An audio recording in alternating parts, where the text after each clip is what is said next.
Freedom from worry. If we're constantly worrying about the future, how can we possibly enjoy the present? The answer is we can't. How, then, can we free ourselves from worry? Unfortunately, that answer is a bit more complicated. First, people whose lives are filled to the brim with anxiety who seem to feel it for no clear reason or for reasons that most others don't may very well be suffering from a full-blown anxiety disorder, one that may require professional treatment, whether therapy, medication, or both.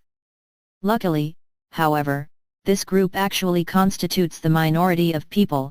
It turns out the majority of us don't spend the majority of our lives awash in worry.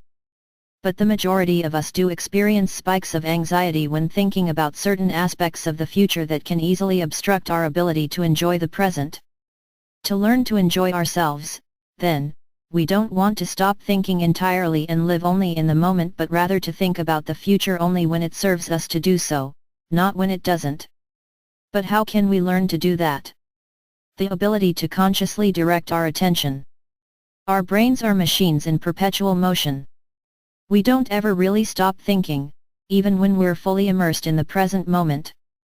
But whether or not we're experiencing flow depends on whether we're attending to our thoughts about the present moment or to the experience of that moment.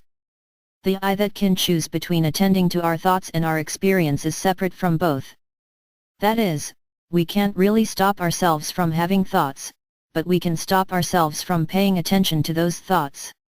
The best way to stop paying attention to thoughts that generate anxiety, however, isn't by forcibly trying to resist them.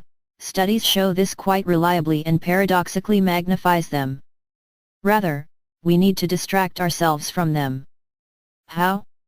With other thoughts that are equally, if not more, attractive. Ideally, whatever activity in which we're engaging in the present would be distracting enough, but this is clearly often not the case. If we're repeatedly being distracted by an obsession with a future event or situation that consistently draws out attention away from the present moment, we need to find an alternative thought that distracts us away from that obsession. The alternative thought needs to be both pleasurable and non-anxiety producing. And we can't just go searching for it when obsessive worry suddenly appears. We need to have it ready. In the same way in the movie Hook that Robin Williams' grown-up Peter Pan found his best happy thought, the one that enabled him to remember how to fly, in a thought about his son, we need to have our own happy thoughts at the ready to pull us away from obsessive rumination about the future so that we can enjoy the present. Freedom from distraction.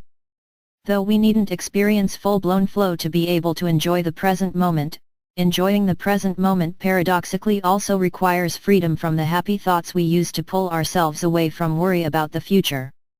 For though we clearly can use the tool of distraction to our advantage to stop ruminating about the future, most of the time we become distracted unconsciously, out of habit.